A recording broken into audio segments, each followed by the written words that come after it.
Hey boys, welcome back to some more Rugby League Live 4 Be a Pro Korea, and we got a couple of wins. We got a couple of wins back to back, which is good. We lost at least 3 in a row, maybe 4. It might have only been 3 in a row, but yeah, we've been struggling all season, and I mean, again, I say it every freaking episode, but I think personally we've been playing well, but you know, the team is just a little bit impatient, throwing silly offloads. We put guys through gaps and they just turning over possession, and we lose that momentum through nice play. So we got the team, honestly. We've got one of the better teams in the Q Cup, but at the moment just not really being able to capitalize. Although, like I said, last 2 weeks, 2 wins back to back. So can we make it the three-peat here? Taking on Winner Manly, who are obviously one of the strong teams of the comp, especially, I mean, honestly, I can't really remember how it is nowadays because it's been so long since I've seen the Queensland Cup, because obviously this year it's pretty much a wash. And then I honestly didn't get to watch too much of the Q Cup last year, so I'm a little bit out of the loop, but I'm pretty sure 2017... I mean, the Winner Manly side are always up there, always up and about. But yeah, they got a few good players. I think the fullback Daniel Ogden, I think he's playing, but he was always a very good fullback in the Q Cup.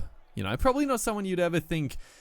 I mean, he could have potentially made it to the NRL level, but probably a little bit small. Yeah, there he is, Daniel Ogden. He was obviously a live wire, quick, a very, like, a Matt Duffy type player, but sometimes size does matter, and he was probably a little bit too small to really, get a little bit monstered, but yeah, he was a good player back in the day. So, second tackle, Seagulls on the... No, Seagulls. They're on the attack, and a beautiful ball there. Peter Gubb is going to score in the corner. Peter Gubb actually signed to the Warriors back in the day. I think he played a couple of games for the Warriors. I never really liked Peter Gubb in the Q Cup, but he was a big body. He was a big boy on the wing. He was a monster. He was the size of any front rower basically, and you know, he was good for those tough carries. He always got the team on the front foot, but I was never a huge fan. I was actually surprised the Warriors did pick him up, but yeah, I think he played a few matches. But yeah, not a good start for us. 6-0 down early on here. You never like that, especially in these rainy, wet conditions. Although it doesn't. It doesn't affect the gameplay. I always like to think it does. There's a beautiful ball onto our back row. Backing up the middle here. We can't quite get away. We throw the offload. Again, the scramble by the Winner Manly side was tremendous, but that was beautiful play. As they're sweeping around the back. Beautiful ball onto Justin Olam. And he is going to cross there. That is... Oh boy, that was some silky play. That was just great quality halfback play. We were down the right side, setting up our back rower, backing up the middle, and then not resting on our laurels. We knew if they were, we got them down the right side, they obviously had to push players over there, and then we swung around to the left. Nice little play out wide, and we sort of just capitalized on the couple of lead runners out the back, get Justin Olam.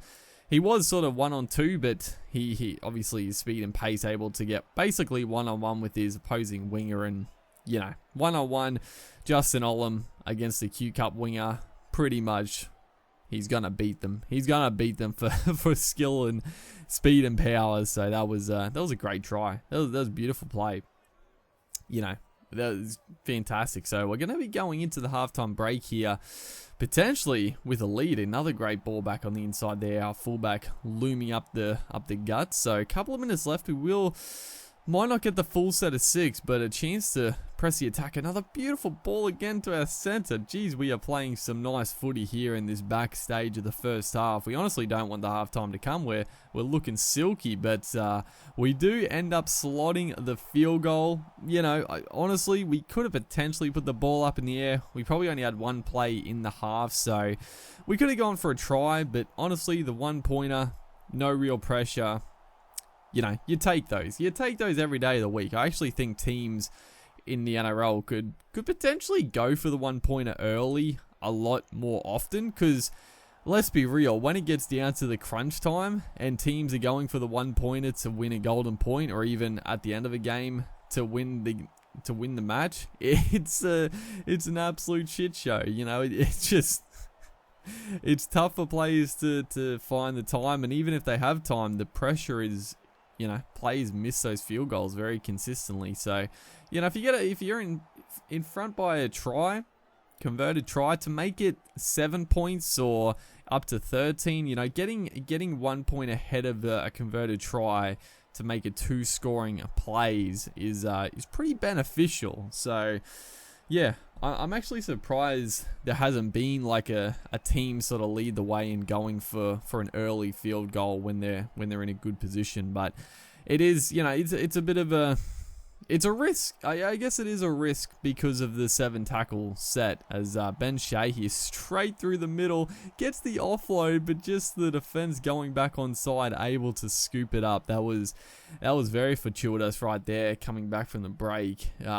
But yeah, I guess the 7 tackle set is probably the main detriment to going to it, because if you do miss it, you know, you lose the chance to mount more pressure or potentially score a try, and you give a 7 tackle set. So it you know, that's probably the main reason for it, just the element of risk involved, for maybe not the best reward. But great play again. We're looking good in attack. Obviously only the 1 try so far is this little switcher play we've viewed very, very well so far. We had the overlap. If we could just find our center instead of Ballinger, could have been very nice, but still like the execution regardless. Unfortunately, looking for the kick play. Yeah, one of the forwards just getting in the way there, but a beautiful ball back on the inside there. That was another fantastic bit of play. We're looking, dude.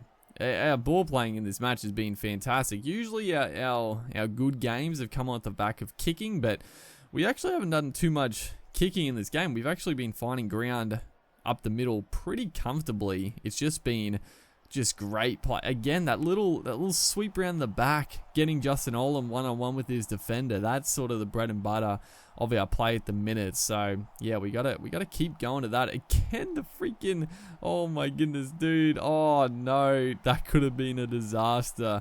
Bucket picking it up. He could have raced away and scored. That could have been a heartbreaking way to wrestle back the momentum for the Winner Manly side, but it looks like we may get away with this one. I mean, honestly, we've been the far and away better team. We just haven't been able to finish off the movements. As we go for the kick there, obviously it must have ricocheted, because that was a perfect chance for a 40-20. I couldn't believe we didn't get a 40-20 there. Just the low trajectory just screwed us over. I don't the wind, the angle, it was perfect. But that is going to be all she wrote. Ogden takes the tackle, and yeah, not too many tries, but honestly, we looked very good in attack. We get player of the match. Hopefully you guys are enjoying the series. Make sure to like and comment, and I'll see you in the next one.